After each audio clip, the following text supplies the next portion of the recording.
Leo was a boy, a small boy. He lived in a house, a small house. Near his house, there was a tree. The tree was very big, very, very big. Leo liked the big tree very much. He liked it every day. The tree was old. It was tall.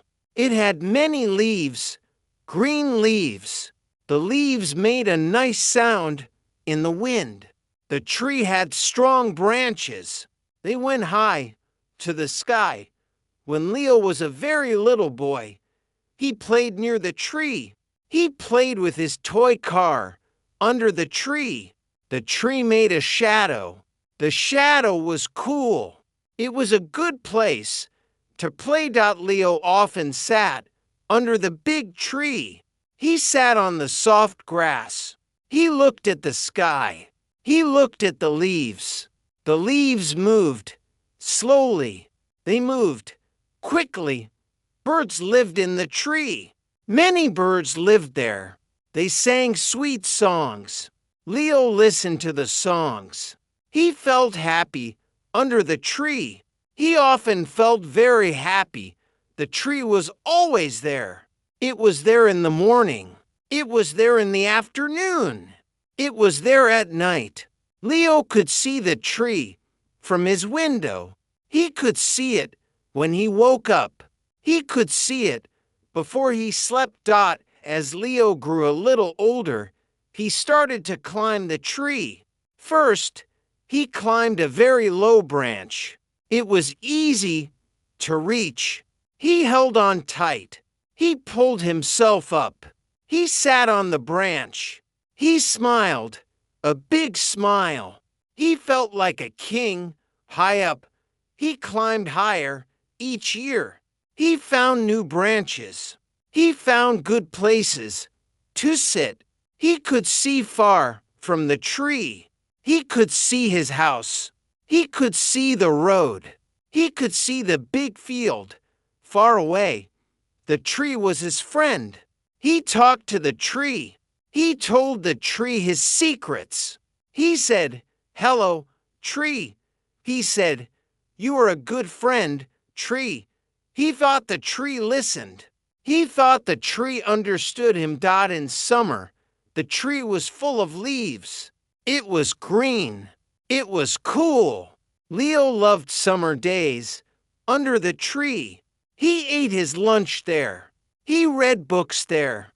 He sometimes took a nap there. In autumn, the leaves changed color.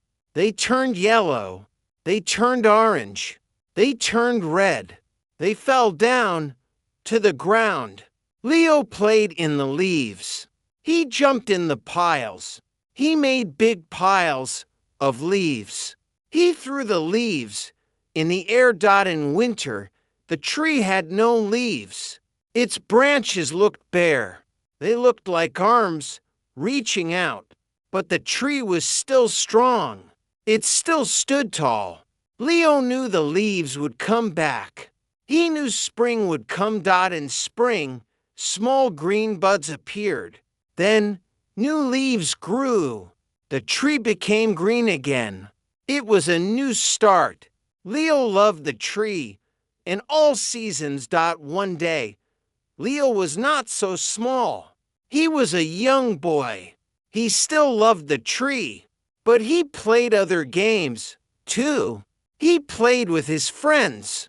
He rode his bike. He went to school. Sometimes, he forgot the tree for a little while, but then he always went back. The tree was waiting. It was always waiting. It was a safe place. It was a happy place. One morning, something changed. Leo heard a loud noise. He looked outside. He saw a big truck. He saw some men. The men had big tools. They looked at the tree. Leo felt a strange feeling. It was not a happy feeling. He heard his mother and father talk. They talked about the tree. His father said, "The tree is very old." His mother said, "It is very big." Maybe it is too big. Now, Leo listened carefully. The men were talking about cutting the tree, cutting the big tree. Leo's heart felt small. His eyes felt wet. He did not want them to cut the tree. He ran outside. He went to his mother. He went to his father. He said, "No, please, no." He said, "Do not cut the tree."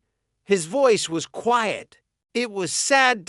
His father looked at him. His mother looked at him. "Why, Leo?" his father asked. "It is an old tree. It might fall down. It might make problems." Leo looked at the tree. He looked at the strong trunk. He looked at the tall branches. He remembered all the times, all the happy times. He said, "The tree is my friend. It is my very best friend." He said, "It helps us. It gives us good air. It gives the birds a home. It gives me a place to play." He said, "It makes me happy." He went to the tree. He hugged the big trunk. He put his arms around it. The bark was rough. It felt strong. He put his cheek on the bark.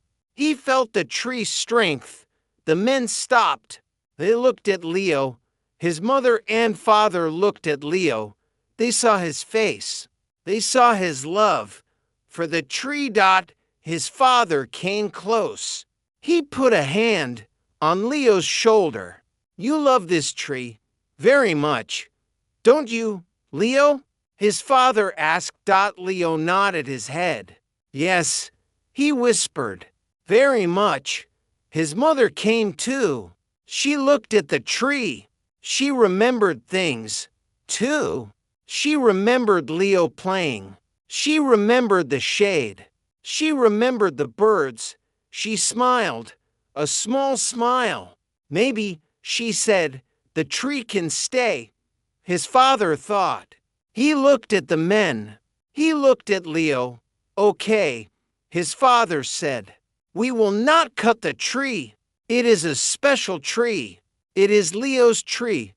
Leo looked up. His eyes were bright. He jumped with joy. He hugged his father. He hugged his mother. He ran to the tree again. He gave it a big hug. "Thank you, tree," he said. "You can stay." The men packed their tools. The big truck drove away. The tree stood tall. It stood safe. From that day, Leo loved the tree even more. He knew its importance.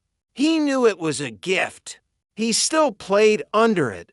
He still climbed its branches. He still talked to it. The tree was always there. Leo grew older. He grew bigger. But the tree stayed, big and strong. It was a symbol. It was a promise. It was his friend forever.